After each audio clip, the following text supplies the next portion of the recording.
He wants me to just come take a look at what he's got and make a decision to build him a cool truck. It's pretty clear that Bill's an optimist. I think that he thinks that I can do anything. And he's pretty close, but he had a few things that were too far gone. This thing's pretty rough. Everything's fixable to a point, but I don't think this is the one. He had one cab that was up here that it looked like a freaking asteroid hit it. I don't know what to say. It was completely wasted. You can see where all the panels come together. Water's been sitting in there and it's just rotted from the inside out. I nixed that. He showed me a few other things he had laying around, and I really think this 48 International, it's a KB8. I think this is a perfect candidate. This is the one we're using. The KB8 International that I ended up with came from Montana, and a pretty straight cab for a 1948. It reminds me very much of my childhood on the chicken farm. The first one we had was a similar body style, and I remember it well. So I'm excited about it, and I think it's gonna be cool. It's got a couple dents in the roof, but there's no cancer. Only a little surface rust. Looking around, he's got this KB8. I liked it because there was no rot. Take a little hammering to get the roof back into shape, but it looks good. I think this is the one. Doors operate smoothly. Dash is there.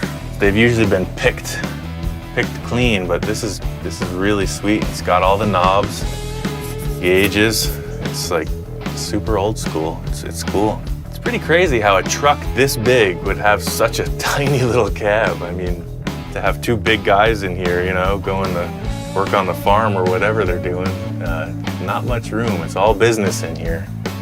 It's got the VIN number tags. It's legit. This is a good start. Seems like it's all here. There's pieces all over the place, but they all look good. Yeah, this is a really cool fender. I'm not familiar with the bigger International stuff in these early years. It's got some big giant headlights, and it's in good shape. Yeah, that's what I'm talking about. No real rust, just a little weathering. I guess this is the donor chassis. He says it's in good working condition. The plus on this is it's got a low mileage, really powerful, modern turbo diesel engine with an automatic transmission. It's just too big for my shop. We'll have to do it here. The fact that we have all the parts for this makes it a lot easier. Typically I have to try to find some stuff, but it's all here, so I'm ready to get down. Everything I have done so far has been show car stuff, street car stuff. Building a cool custom truck is pretty much the same process, but the fact of this is it's got to be strong. It's got to be functional, and that's the challenge.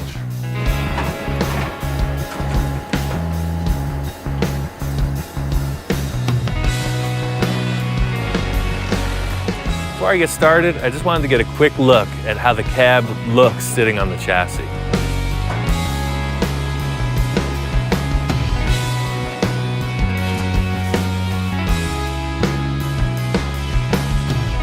Great to see the cab fit on the chassis. I really like the look of the original cab, and I'm glad I didn't have to cut it up. The problem is, the 48 fenders are set up for a much narrower axle. I made some measurements. I'm gonna widen these fenders 3 inches on each side. I'm gonna weld them all together and then fit it up. I'm already committed to what I'm doing.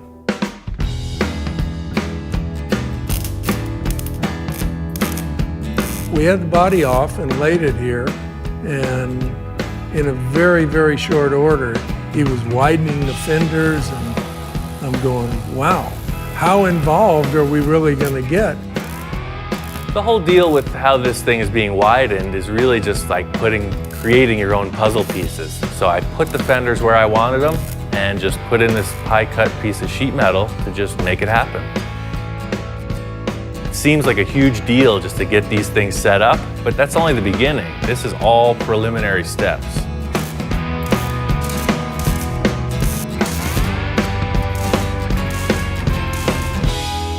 All the work I've done so far has been on the outside of the sheet metal. There's a lot of interior stuff, namely the engine and intercooler, radiator, they're huge. Since the thing's all in one piece now, I have to trim back all the excess sheet metal that's hanging around on the inside.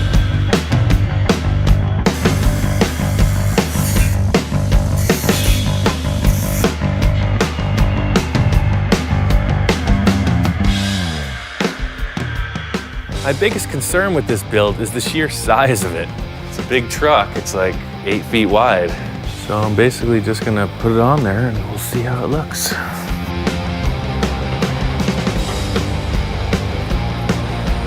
When I first walked in on this cab, I had my little grandson Lincoln with me, and he oohed and awed about it, and Ian liked that, I think. Might seem silly, but Bill's grandson is here, and having him to review my work really helps out.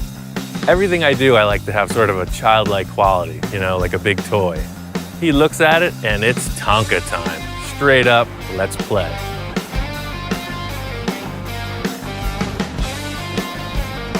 I was stoked to get the cab and the nose up on the chassis. Everything looks like it's gonna work out. It fits good, it's gonna steer. I'm charged, I'm ready to go. When I saw the cab on the chassis for the first time, I went, oh yeah, this guy nailed it. Looks like he's got a bunch of trailer hitch stock laying up here. So this should work for the slider. He's got more than enough. I want to make this nose slide forward and pivot. I think the trailer hitch stock will be the perfect thing to make this work. That's the stuff, man. So my idea for the sliding tilt nose, I got this trailer hitch receiver stock, and he has the interior section for that. See, it's different than the standard stuff because it's got rounded edges. So it slides on there pretty nice. I thought I'd take the rust off, but that seems like it acts as sort of a bearing. So this will be incorporated to the truck frame, 2 of them parallel, and then I'll cut 2 sections of this off, and the whole nose will slide forward, and then there'll be pivots here. So it slides off of the front of the truck and then pivots up. It's a telescopic square steel tube. It's super strong. I have a feeling it's gonna work out perfect.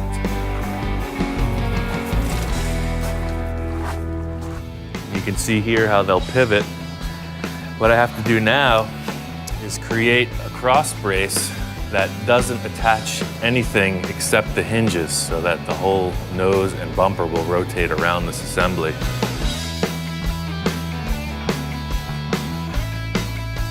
I have to widen this bumper no matter what. The whole concept with reusing material is that it gives you something you couldn't have thought of in advance. That's my trip, man. That's what I like to do. Find something and make it work. This is gonna be a recessed shape for the license plate to hang out in. The bumper is convex, it's curved on the front. The lip is about the same as this, about 2 inches, but then it curls forward. So I just left a lot of extra material out here so I can just put each side of the bumper welded in here and it'll be real strong.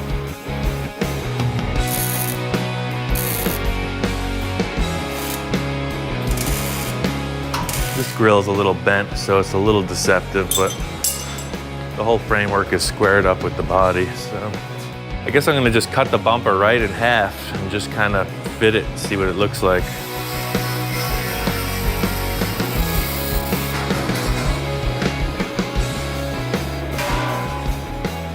I want these guys to be an even left and a right. So I'm actually gonna just bolt them together through the holes, and I'll make a scribe across so that the left and the right sides are equal. I'm just gonna tack this on. I'm gonna use this line as the top edge and make it parallel with that.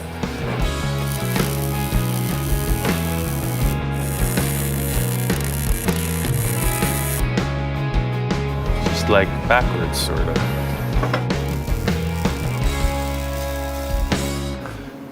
That's the straightest crooked bumper I've ever seen. I'll take it. Doesn't have to be perfect, just better be real good. It's a pretty cool idea because there was never a bumper this wide. None of those trucks had a French license plate. Nobody's got it like this. The whole thing is it's super subtle. It's like I'm all grown up. All right, this is more like it. Usually I'm laying on the ground underneath stuff. I feel a little more in my element. So all I'm gonna do here is we still have the hinge that's just floating. The big structure in the center is something I'm gonna tie into. Just gonna find some kind of a bar. Maybe I'll use the 2-inch stock we have, and I'll just weld it on, cut those braces away, and it should pivot. This is a pretty badass saw.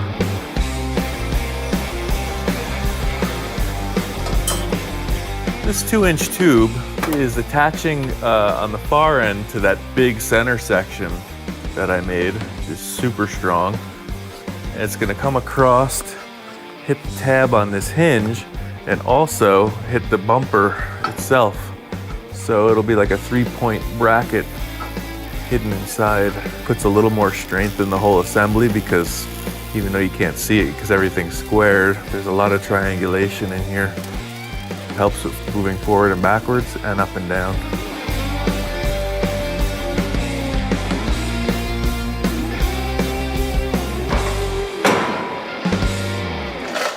All right, so the last part of this is getting the sheet metal attached to the pivoting bumper.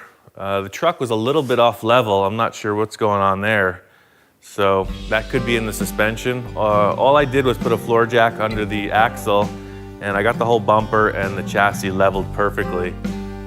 Fortunately, there was this car lift here, so I just attached a piece of that to the cross bracing and kind of strapped it off to the motorhome over there and just got everything squared up.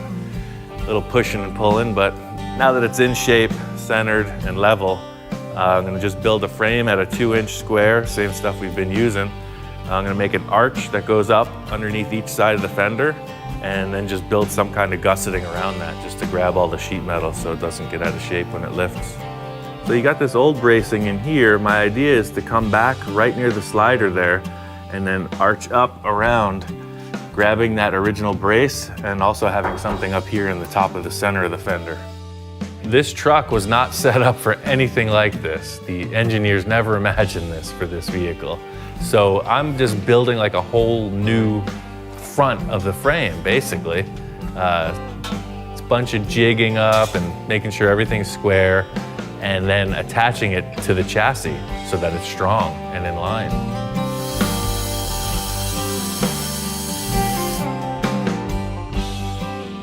So the whole idea is as this bumper's pivoting, this will pivot as well, but it'll offer support to the sheet metal. So I'm gonna do that on both sides, and then I'll follow up with those arch shapes.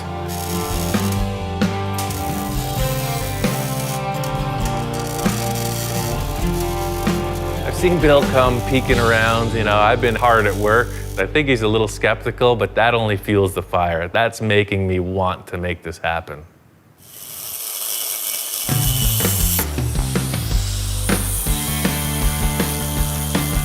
Yeah, the idea with using these curved pieces is by putting them through that machine, it makes them incredibly rigid. It puts a lot of stress in it. So these, along with a few other gussets, will be the support of all the sheet metal inside. The way that this curve comes in is going to be perfect. You see it intersects the original bracket in the fender. I can just trim that back, weld it up, and I'll make a miter joint down at the bottom here. It'll work out good.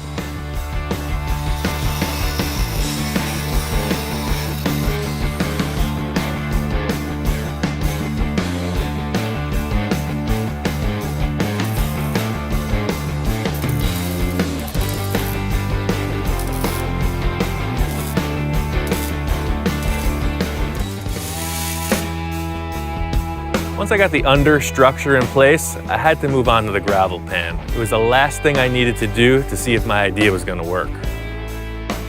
The original truck has like this splash pan, gravel pan, whatever you want to call it. It's like a trim sheet metal that goes between the bumper and the fenders.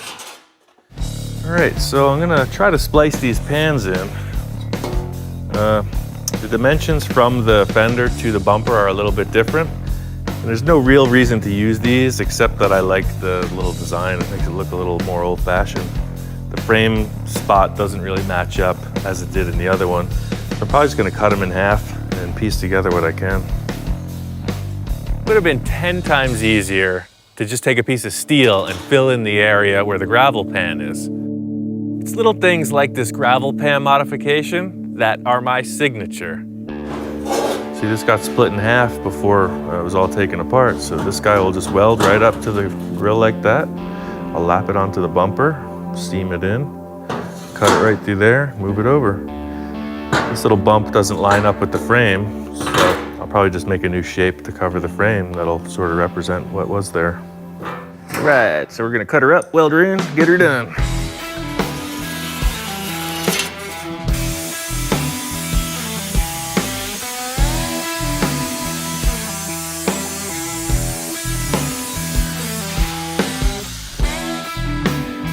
Trying to use the original stuff because it's got these cool embossed ridges in it, and that's really gonna sell it. When somebody looks at it, it looks old, factory stock, but it's mutated, and that's really cool. There's a lot of work in getting this to fit, but it's worth it in the end, I know it.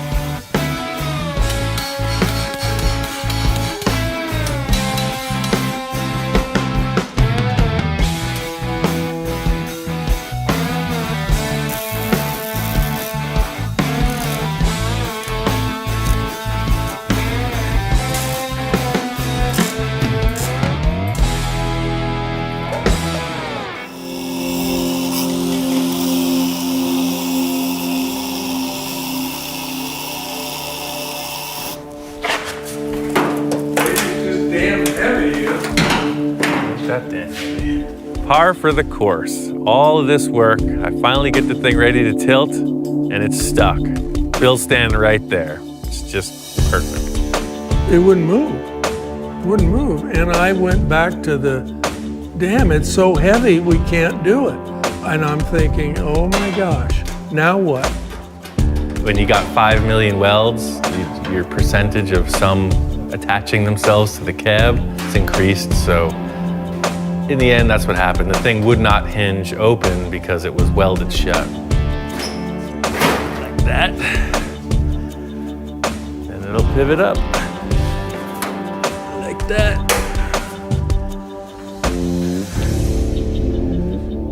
There it is. You got a tilt nose. It is just awesome. Really cool. Everything I hoped it would be. Going for the KO, but I hung in there. I was bobbing, I was weaving, I was ducking. Pulled it off. A lot of blood, sweat, and tears by that young man right there. I find it easier to just put like a whole bunch of stuff all over the table, and it's kind of like a cooking show, you know? I don't really know what I'm doing, just as long as it's green. I'm gonna spray it. Put a little of that, shake of that, stir in some of that over medium heat and bake for 30 minutes. I think what I'm gonna do is just put a big heavy coat, first wet base coat on the roof, and then I'll move over to the doors after I get the first coat on the cab.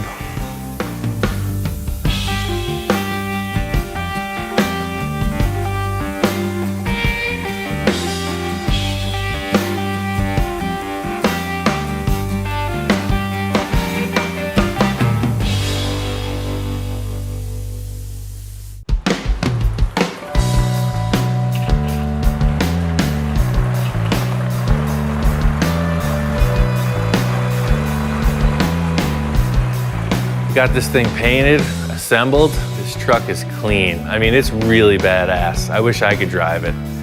The cool factor is that it's super subtle. The few people who've seen it are just blown away.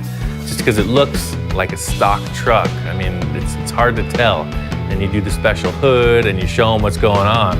And it's cool. I can't wait to take this thing to a show. The thing I like most about it is the front view. Obviously, we know the fenders are widened, but you don't think that when you look at it. You just think, what a freaking big truck. There's not one thing I would change on this truck.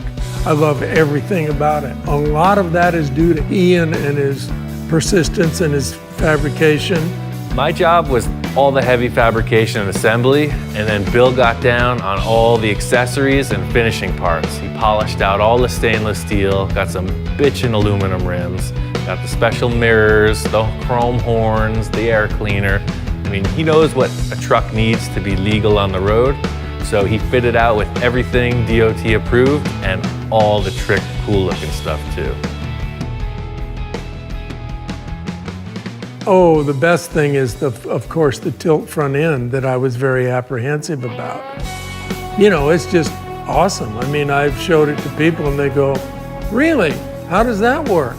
Well, works like this, and you just pump this hydraulic jack and it tilts and goes out.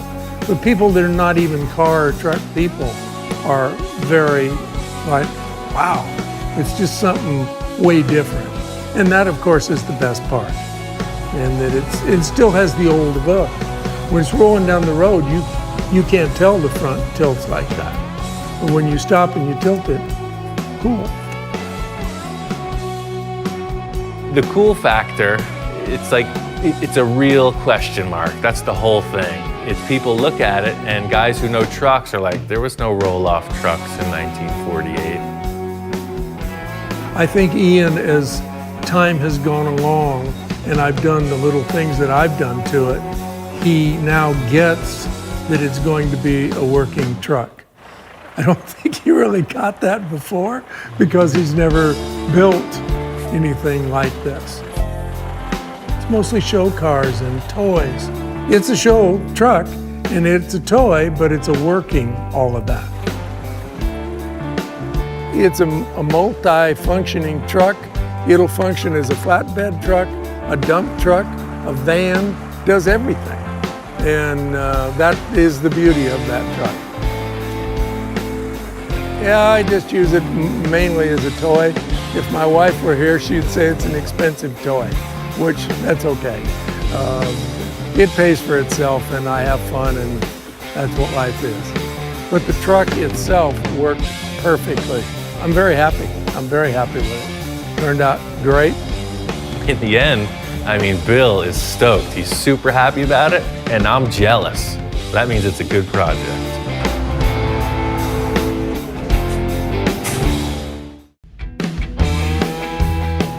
Typical Don scene. He's got pallets of stuff, so I didn't know if we were looking left or right. He points to this one on the left, and it's a bunch of vintage tin work. Looks like it's an old Ford or something. The thing behind the pile of stuff is a C-cab. It's a really early Ford truck. It's really old, and I think it's cool. So this thing is like 92, 95 years old, Yes. something like that?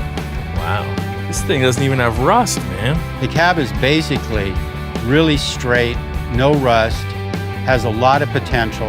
As old as it is, it's in pretty darn good shape. I've got the frame for it, got some of the fenders. Oh, wow. Yes, this is what started this whole idea. This whole thing started with Don finding this manual hand crank. It's a tow truck winch. It's dated like 1930 or something. Well, that winch has been sitting in storage for 33, 34 years now. I always thought it'd be really cool to have a vintage tow truck, basically to move stuff around here on the compound. I don't have a boom for it, so maybe that's where your magic can come in, is putting this stuff together. Don's missing everything mechanical. He's got a mechanical hand crank winch. He just needs everything else. Oh heck, that truck's missing a whole bunch of stuff. It doesn't have a motor, it doesn't have a transmission, it doesn't have a drive shaft, it doesn't have front and rear suspension. I mean, it doesn't have a steering column.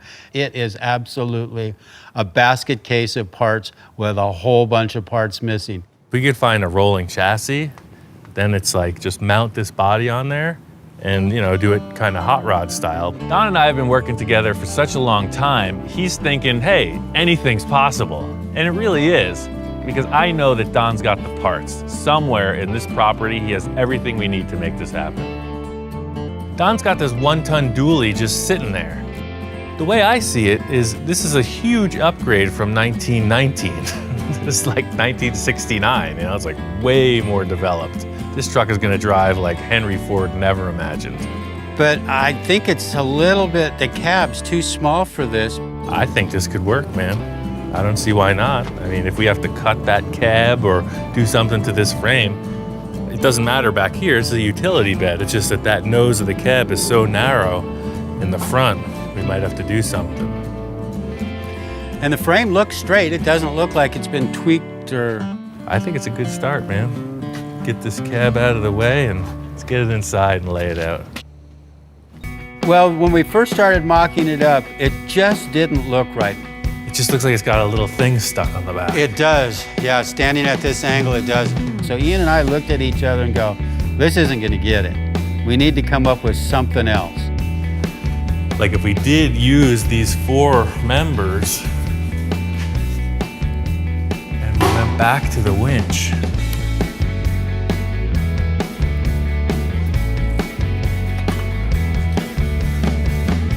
Yeah, I think that'll work.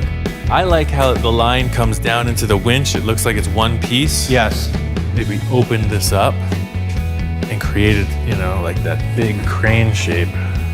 The whole deal is how this truck looks as a whole. And then finally, after moving the pieces around, you just know when you hit the sweet spot. I think we should go with that. I think this is it. Now that we got this thing mocked up, I'm ready to move on, really get started on this truck.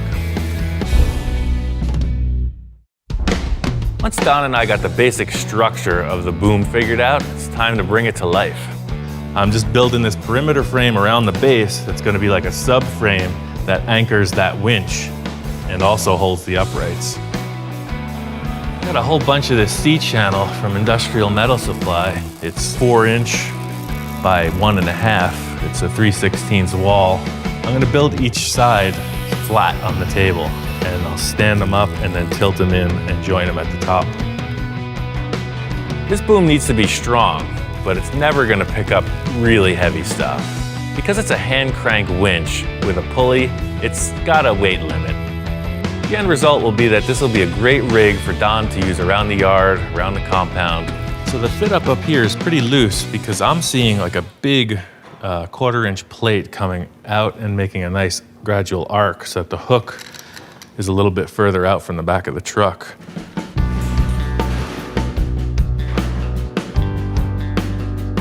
Once I got the boom structure on the truck, it's all about tying in the hand crank.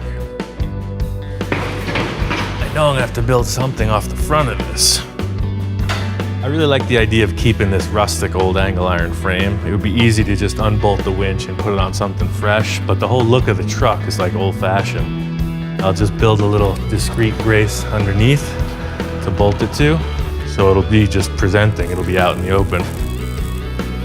And then I'll put a cross member under here that'll support the front of that.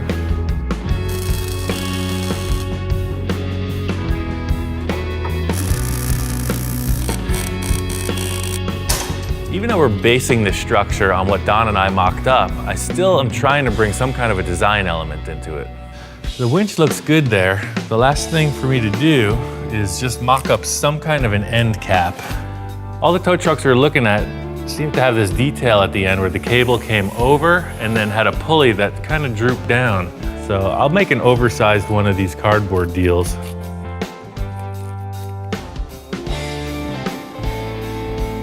The big issue I'm having is this negative space with the plate on top. The fix may be to truss it out with some 3/16 flat bar on the outside of this whole thing. Like, come off of that plate and down, and then back, and then back.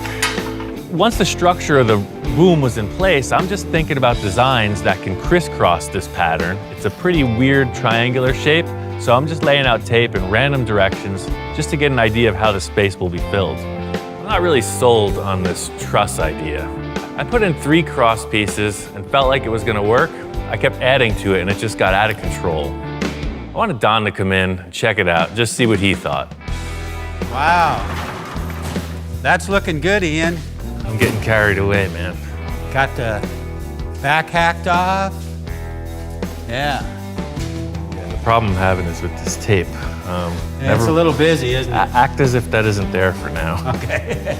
Ian had put a bunch of tape on the structure that we were doing. The whole reason I was getting carried away with this tape was I had a couple pieces of flat bar, and I loved the fact that if we used that big 1/4" plate you have and put it on the outside and create some kind of a truss structure over the top of this, so it's really dimensional. I think on that strapping, it was just gonna be way too busy.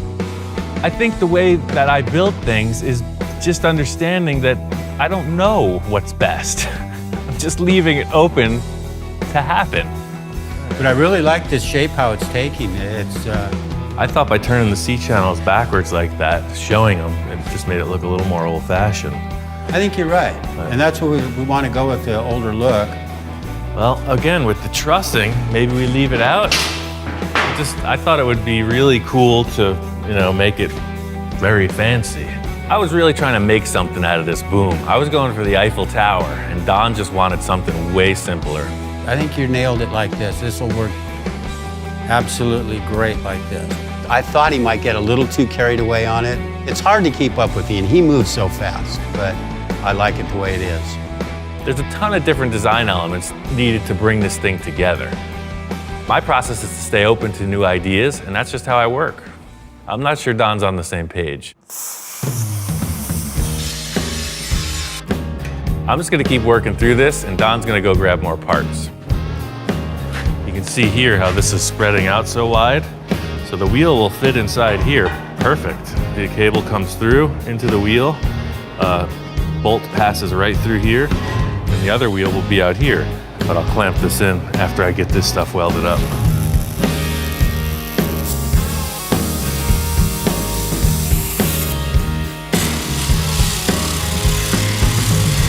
The triangle shape of this boom was so irregular in the way that the main support beams came together, I felt that a top cap would just simplify the whole deal. Coming up with the design for this top cap, I thought it was just gonna have one pulley. But I realized that the look of it required two.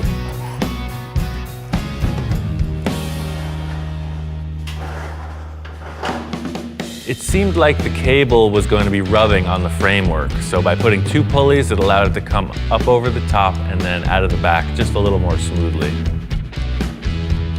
Seeing the boom and the winch on the truck is awesome. It's really the start of what this vintage truck should look like. We could replace this 70s styled steering wheel with something more period correct later. So these are the fenders. I made a couple marks and set it up. I measured these fenders up front to rear. The clearances are cool. They're even, they're in place. I'm gonna tack them on. The next challenge is getting these running boards in place. They need a pretty heavy support structure that has to tie into the frame.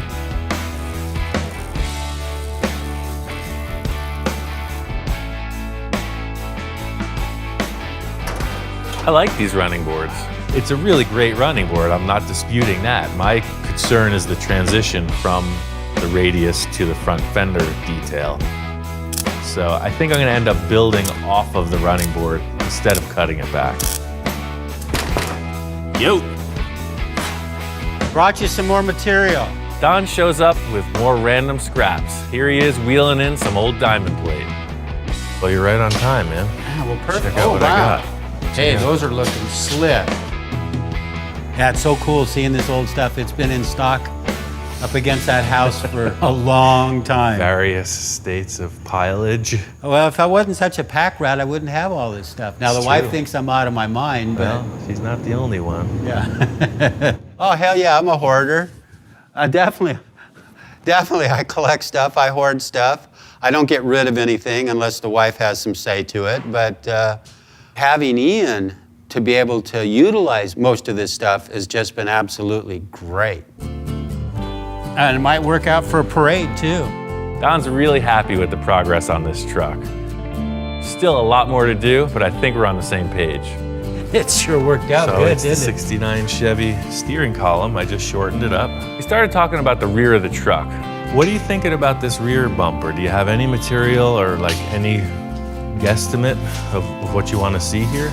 Don said he's got a great bumper, and I think this diamond plate might be just what I need.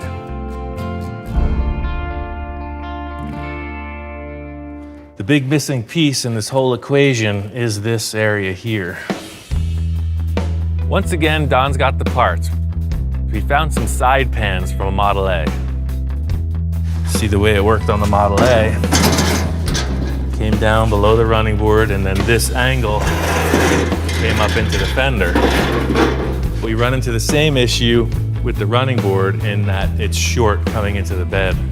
To me, it's gonna be better to make this part. We're trying to tie in the fender, the running board, and the cab. It's just gonna look better if it's scratch built. First thing is to just pull this around.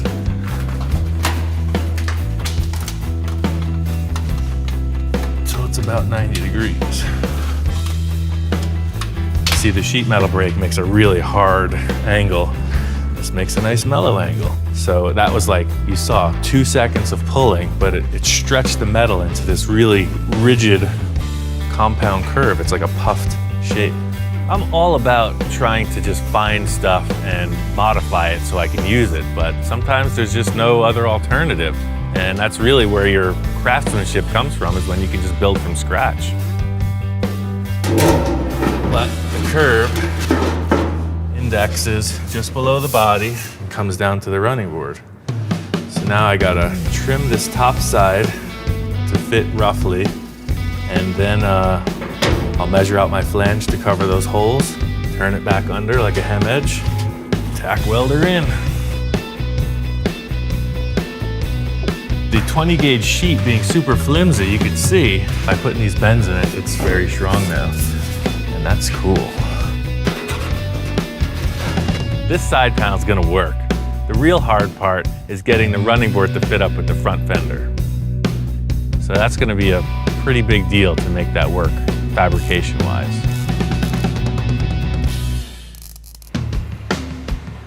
This truck coming together, we gotta get started on the engine work. Don says he's got a small block Chevy, but of course it's buried out in the yard somewhere, and we gotta go get it. Out here in Don's back 40, he's got stuff piled so deep, you have to call in the big crane to get it out. Don's treasure's down there. So instead of moving all these cars and everything, we're just gonna move the racks. Finally, we're out of the shop, you know? Get away from the truck for a minute. This is a really intense build because it's all business. This engine was looking pretty rough. Don's claiming that this is the buried treasure, and I'll tell you, it was buried. Take her up. This engine that I've got is a good engine. It's a small block Chevy. I've probably had it about maybe 13, 14 years.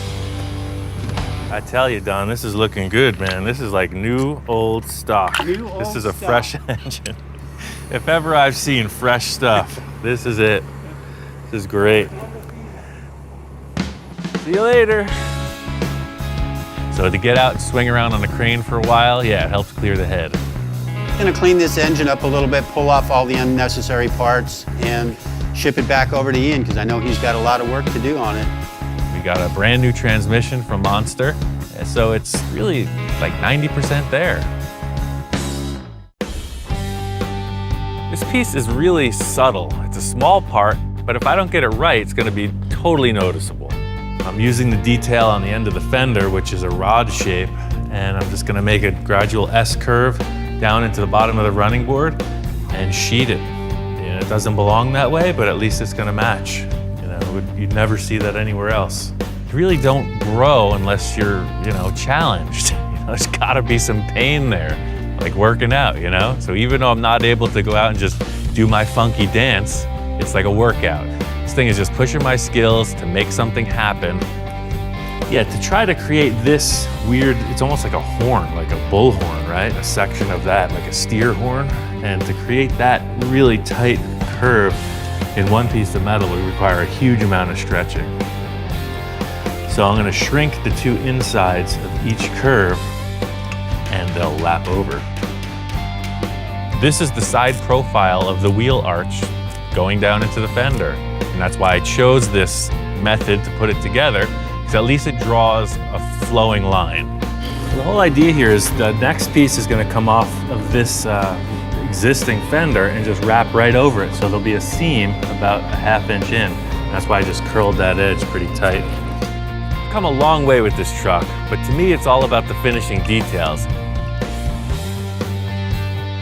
If you can pull it off convincing, then it's a real winner.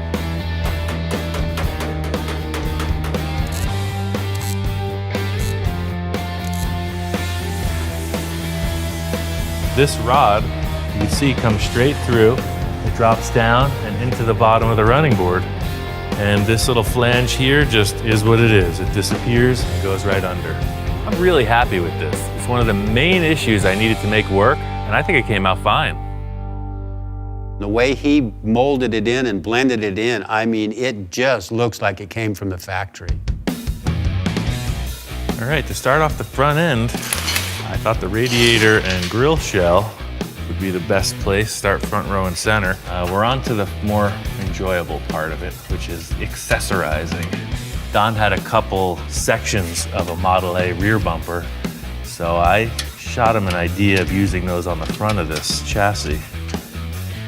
Our front end design has two side pieces of existing Model A bumpers, so we're ending up with a space in the middle to fill. So Don had these stakes from the garden. Don had these garden stakes. I don't know what he was thinking, but, and you know, I'm always open to nuance, but I don't know if this tent stake is really the right choice. Sometimes when stuff doesn't look right, it just leads you to a better idea. I think we're gonna have to come up with some kind of a center element that just stands on its own, and then it has these two little side flaps. The rear bumper's a big tube, so this obviously is gonna be a mismatch. It's a work truck, so a tube bumper is appropriate in the back.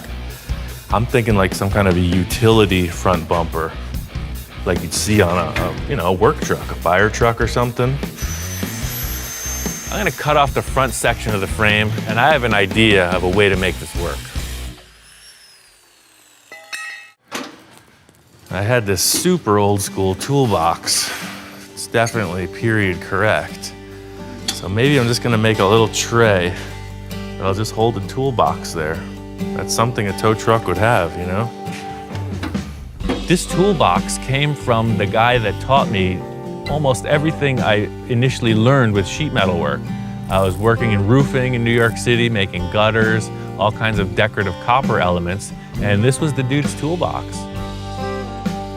It's legit.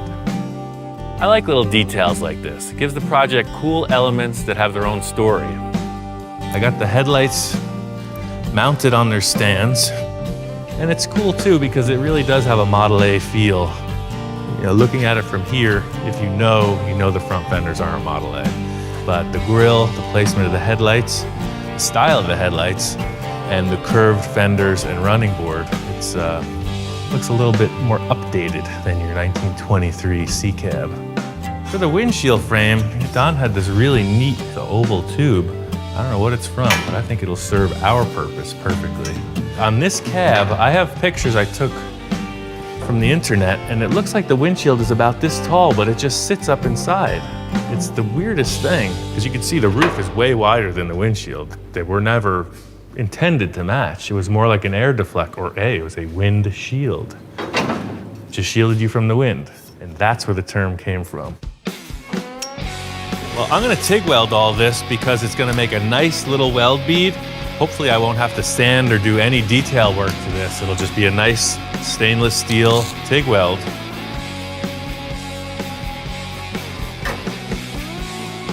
Looks like an old truck. So Don is gonna get the paint and all the final details on this project together. It's almost wrapped. I can't wait to see it finished.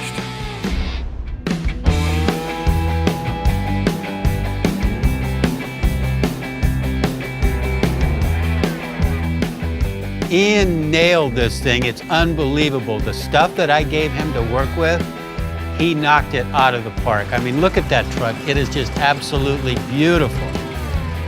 This one was really getting to me. The mismatch of parts was bothering me to no end.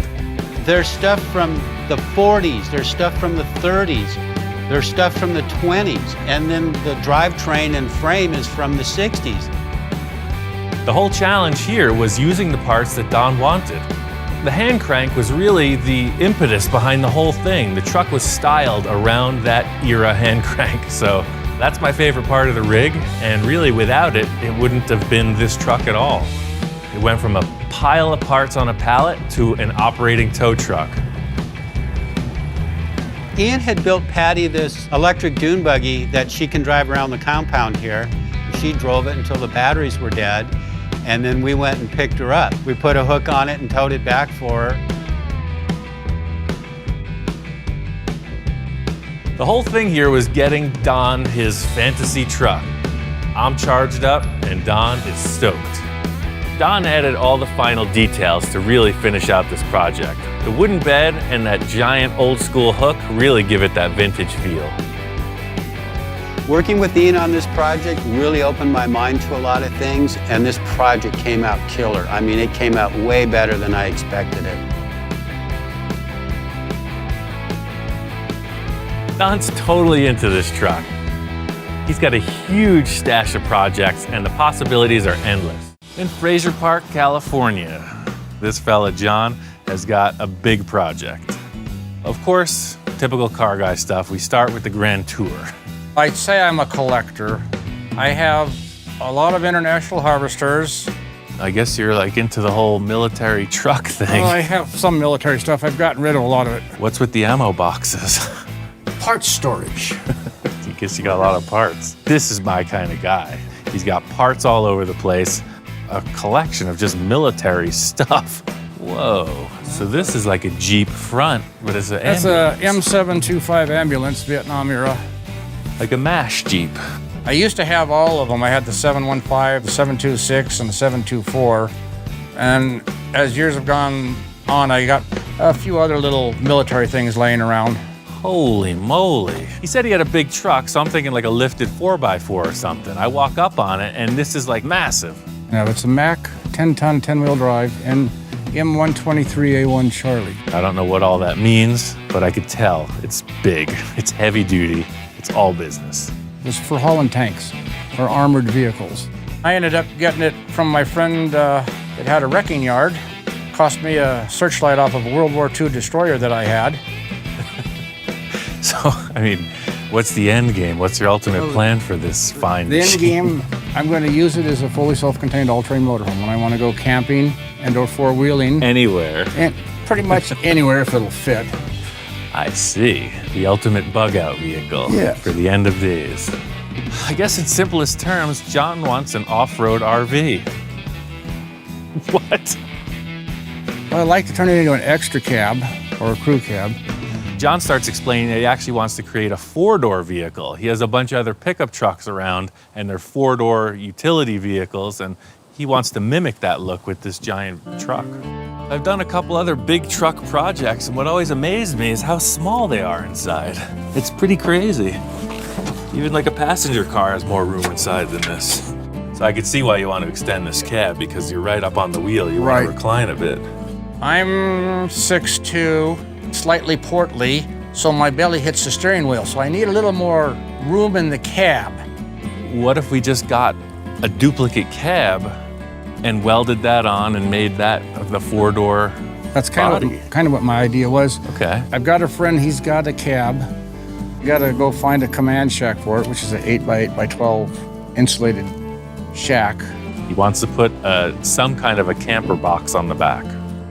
Military used the command shack for sometimes small weapons, fix-its in the field where they repair them. They call them an M109. This is par for the course in any project. John's attempting to convince me he's building a practical vehicle out of the most impractical parts I've ever seen. Count me in. We've got 3 pieces. All we need to do is get one of them in the shop. Which is supposed to be 10.5 feet from the top of the stacks down. If I measured right, it should fit in the doors. If it doesn't, it will make its own hole. There's no way this box is going on the truck in the shop, but if I can get this truck inside, it's gonna be way nicer. Always wanted to drive one of these things. I've been wanting to drive this thing since I saw it in his driveway. Here it is, I'm ready to roll. See, it's a little bit, it's not made for people of our size, really. Oh, you can get it. Made for teenagers, man. This thing is pretty raw. The only thing I can compare it to that I've ever driven is like a race car because it's very mechanical. You feel everything. The clutch on this thing is hard. It shifts like an old truck. I like it. I was just gonna turn this thing around and try to park it in the shop, but as soon as I turn the wheel, power steering. I'm gonna take this thing around the block a few times. Oh, and he's driving my truck around on the lot. It looks really neat. I like it. I didn't like it when he went out and down the street because I didn't know if he was going to bring it back. This was a full adrenaline rush, you know, testosterone to the brain. Just driving this thing for a couple blocks, I wanted it, man. 900 cubic inches, that's all I have to say. You get that with a manual 5-speed, I don't care if you're going 2 miles an hour. I wanted this truck. Now I just gotta see if this thing will fit in the shop. Big outside. It looks bigger inside because it just barely fit. Is it gonna fit? But it's just a little truck. I love this thing. Ain't she a peach? I want one. That's the test drive. I'm sold. I'll take it. I'll build you 9 cars. I will sign off. I'll build you 9 more cars if you let me have this one. No, mine. It's my little baby. This is one of my dream projects I've had for many years, and my wife would probably kill me if I came home with 9 more. After being able to drive this, all of a sudden I got a whole new perspective. I'm ready to rock this thing out, man. This is cool. This big truck is in the house. It's time to get started on it. We got a couple good ideas. All I need to do is make it happen. All right. So we got one big truck, and one piece of another big truck. It's not designed to just mate up to the other one in the way he wants to do it. The good thing about this is that it's an exact duplicate of the truck he has. The rear wall will be retaining, and then the doors are stock doors if we can find a pair. So the good thing is it matches that style perfectly. This is some heavy military equipment. I'm not even a gun fan, but after driving that truck, I'm starting to feel like Rambo. Not only were they cool on the truck, but they're even cooler in hand. You know, they say a bird in the bush, that type of thing.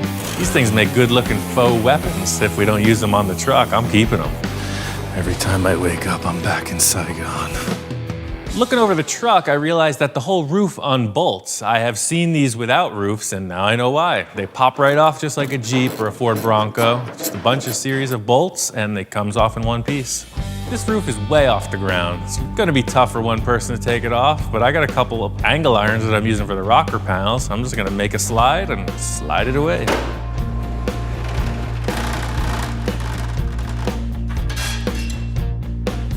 So, these are actually gonna be the rocker panels.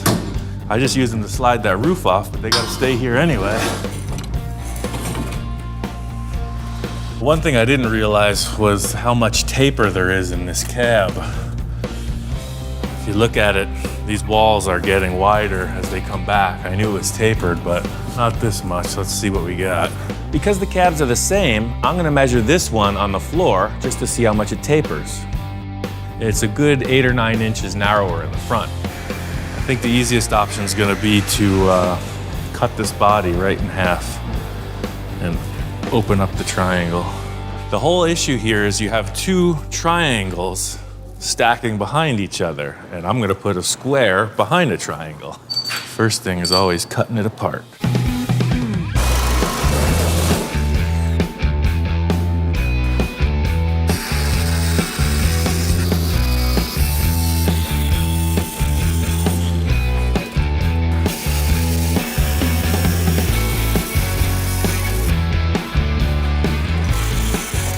Typical story of the butcher in the meat market. He knows how to cut the cow, I cut the car. So I cut everything away that holds this triangular shape in place, and now I can just swing the walls out independently, and the triangle becomes a square. My back isn't working so good and stuff. I have a hard time walking, so I'm sitting here directing from the director's chair to see what he's doing and help him out and give him ideas that he probably has already thought of.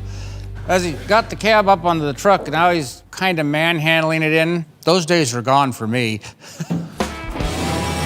Like a glove. That's almost there. Looks like I know how to measure after all. What do you think? It's a big truck to begin with, but now as it's being pieced together, it's getting bigger. John was only theorizing on this whole setup too, so once I get this body in place, he starts double thinking his measurement on the box that he's gonna put on the back. I may have mismeasured the back. I'll have to measure it. His primary concern is he doesn't want this thing overhanging the rear bumper. He did a couple guesstimations. We just got to verify that it's all going to work. Of course, we need to double check my measurements to make sure the command shack will fit on it. Talking about wanting to see the back bumper, right? Yep. Walking back out to the box, I hadn't taken a second look at it, but it really has to match this chassis. Otherwise, we're gonna have to do something. Best case scenario would be that this box fits. We get to keep our body as it is, and we carry on. Well, this is measuring 12'6" outside. Okay. So we're gonna go back in, measure the truck. If we got at least 12'6", it's gonna work. If we leave this bracket in place, I'm measuring 12'11" to the end of the bumper, so that's like a 5-inch slack. So we got a few inches to spare. Just like a pickup truck, there'll be a good space between the box and the cab. Structurally, that's gonna work and that's gonna work. The main concern for me is mating up these two bodies. Now we have this mismatch where the old fender used to bolt on. He wanted to retain the vent that was in the cowl. I was thinking just running like making this a solid wall. Bring it up the top. What if you just framed up 2 sticks and put a window in place, just a solid mount window? As the two cabs are coming together, he explained to me how he was going to put a window in there or just leave it a flat metal plate. So see if we just sheet straight through, leave the vent, we'll cover all this straight through. And then if we have a fixed window right there, it makes it look a lot more open air. You still get the support. And then when you're sitting in your driver's seat back here, you're not looking at a wall if you turn your head. That's a good idea. Excellent. That'll work. So it'll look like it was naturally made as a crew cab from the factory.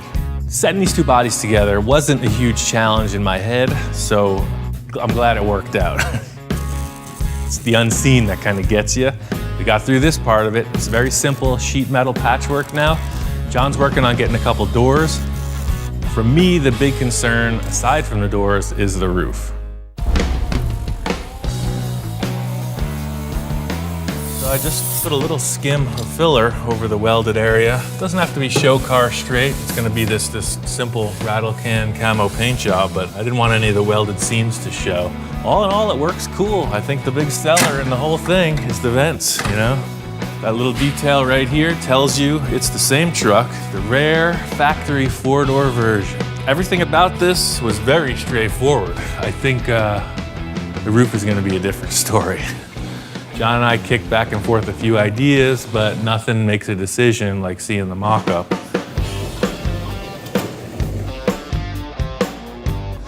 So, in the industry, we call this the roof holder-upper tool. So not only do I have to repair this dent, but I gotta change the profile of the sidewalls. And I don't think all my martial arts experience in the world is gonna fix, oh, look at that. It's almost perfect.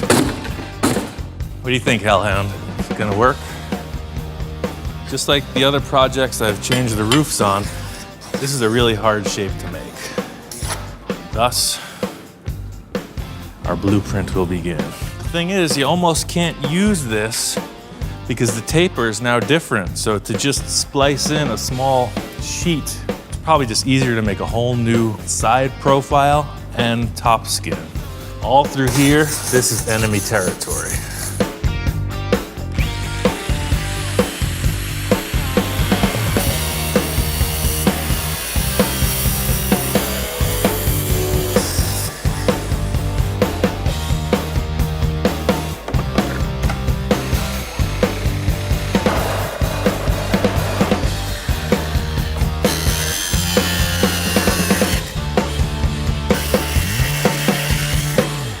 John was asking about maybe putting a higher crown towards the rear. If you're looking at the truck, he wants this to be maybe a little bit taller.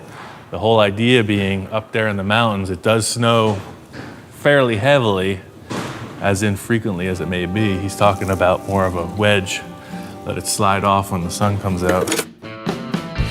So I got the two cabs welded together. It's looking good. John's coming in today. I got the doors. I'm not even gonna tell him about the seats. That's kind of a surprise. I just want him to come in, see what's going on, you know, feed him little pieces at a time. Look what I got. All right. Hysterical vehicles. Hysterical. Oh, upside down. Well, that's all right. When I first came in, I knew he was working fast, but I didn't know he was working fast. I got some work done on the cab. I got the roof started. Yeah, it looks really good. Yeah, we just needed some doors to wrap that up. Perfect. Yeah. Now I don't have to look around as hard. Glad that he got the doors, was able to find them, because they're out there. They're just kind of hard to find. He was really trying to come up with some, and I guess the guys who want them want to hold on to them. So it was cool that I got them. It's going to really help streamline the process. Well, let's see if them doors are going to fit. I'll push this up against the truck. You get out of the way then. We go to put this thing on, of course, right away. I'm expecting the worst, like it's not going to fit. No, these hinges are all ganked up. You want a little hammer to tap it in? Oh, there you got it.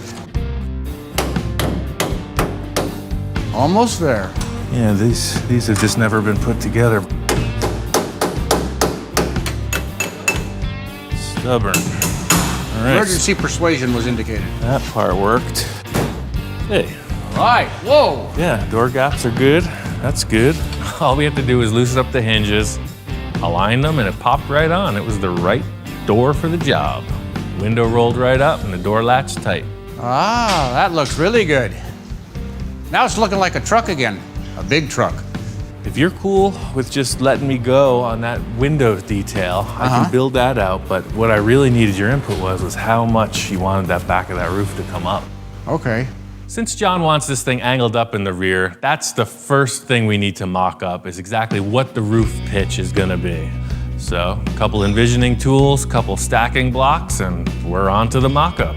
When we started talking about the roof, Ian and I didn't really want to have a flat roof, and Ian came up with this idea of matching the roof to the contour of a portion of the front hood.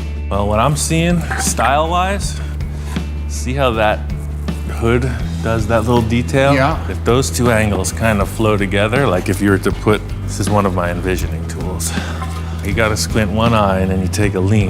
So if you look at that angle, right, and you transfer that angle to the roof, so I think that has to come up about 6 inches minimum. Yeah, I think you're probably right. There's like this cool curved angle in the hood. I think I'm gonna try to translate that to the look in the roof. Yeah, that looks pretty good. You have to come down and look and see if you concur. That's the way I do it. Take a bunch of sticks, stand back, look at it, and if it's good, we go forward. Now I think that angle though, see, even from here looking at that and then look at the brake on the hood, more matching what's going on the hood. This detail is a subtlety. It matters to me because I'm trying to make the coolest truck ever. And that's what you gotta do. What are you gonna use out of the original roof? Just the two ends that are up there after you cut it? Those compound curves at the back corner are really hard to make. Okay. So I'm gonna use those, and I'm gonna use the detail with the weather strip that goes to the windshield. The main thing I'm trying to do here is just establish some kind of a strong base that we can build off of. Extending the cab means this roof is pretty darn big. It's about 24, 25 square foot. So I need to build a structure that's super strong. It's pretty simple in concept, but the actual layout is pretty complex. The sides have to be parallel. The whole roof surface has to be smooth. You don't want it to look all freaked out and wavy, and that's really what this inner skeleton dictates.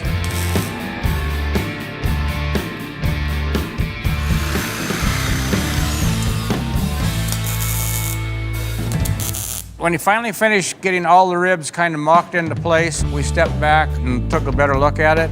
So if you're happy with this layout, Yeah.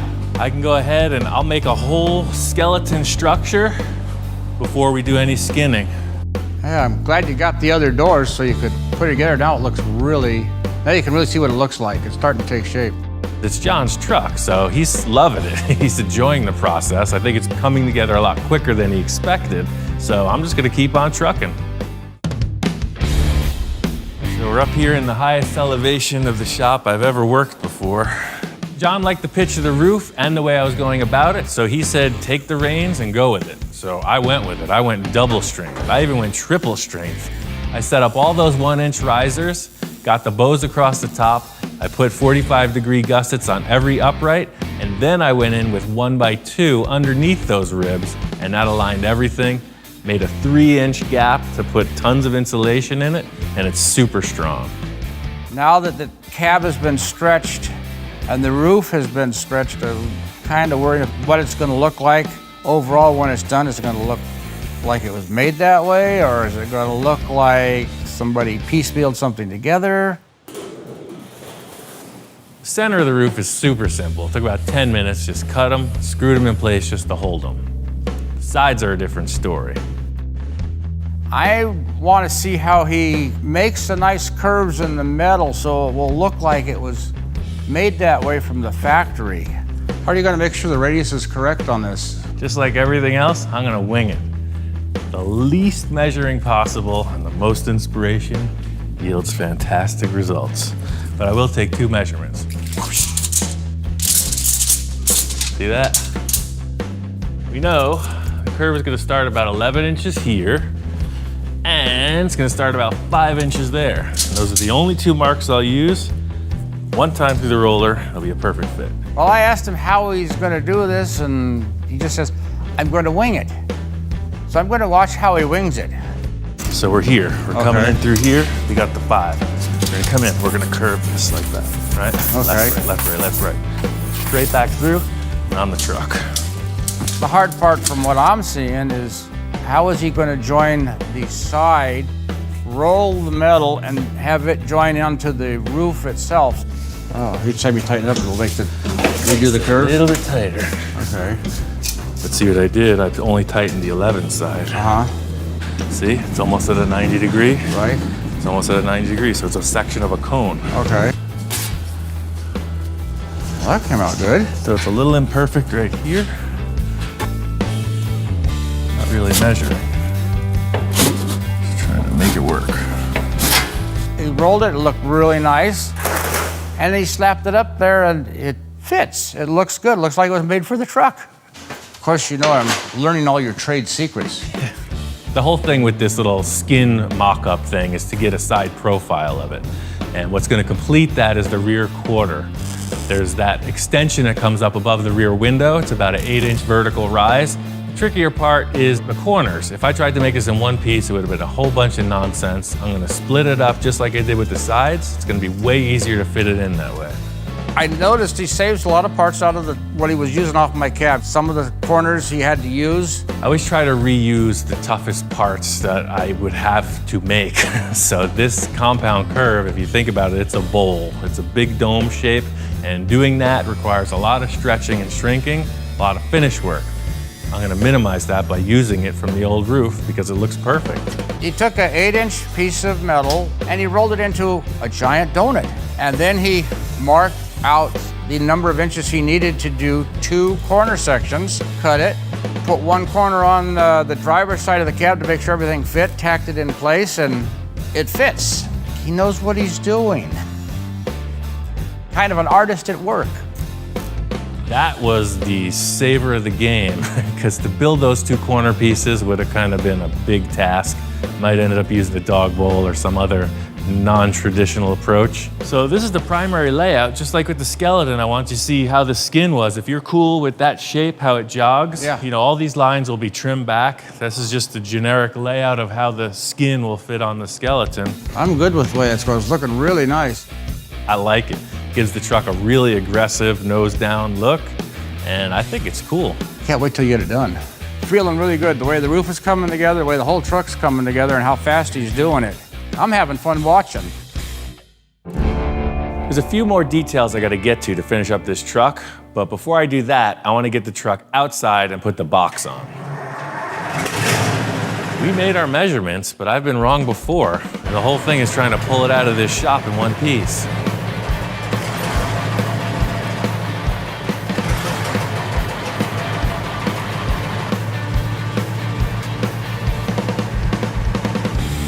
Sometimes you just need a friend with a big old hook.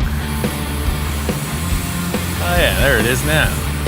Put in a request. This is a huge task, but luckily, I got friends in high places. The crane saved the day.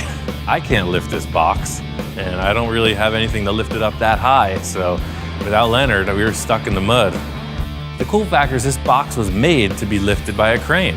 So it's got these mounting points already put in, there's D-rings in place. Simple process of slinging it and lifting it up. It's hard to know how much this thing weighs, but gauging by Leonard's experience with his crane, he's estimating to be 2,000, 2,200 pounds. That's like a small car. That way, it's like the magic carpet ride.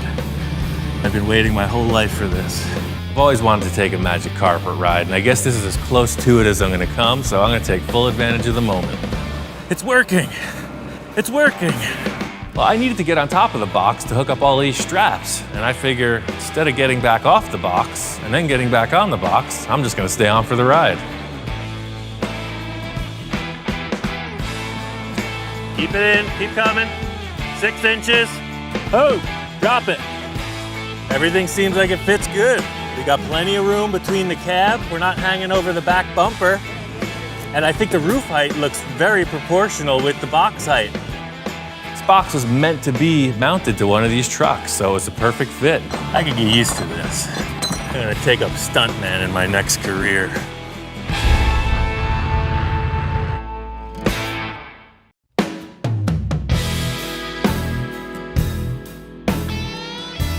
The good news is John's truck is finished. It's looking good. Bad news is he can't be here to check it out. He's in the hospital. He had to have emergency surgery. His back hasn't been very good through this whole ordeal. The only way to get in touch with him, I figure, is to give him a Skype call. So how you feeling, man? Everything went okay? I've been struggling for a while. You've seen me when at the shop, I'd end up sitting down and stuff. Just trying to walk was a pain. Well, the back finally let go. I saw my doctor and he looks at me and he goes, "No, you're being admitted to emergency surgery tomorrow." Well, better sooner than later. It's a little bit worse shape than I thought. Well, like you said, you're the stubborn one, so. Well, the good news is your truck is finished. Everything is done, man. It's looking good. Perfect. John hasn't seen the truck in its finished state, so I sent him some photos and I could see him light right up. It's got the picture you sent me. Those look good. Yeah, I can't wait to get into it. John loved the side window. His request for the exhaust placement was right on. John wanted to one-up it by moving it all the way to the rear bumper and turning it up over the top of the box.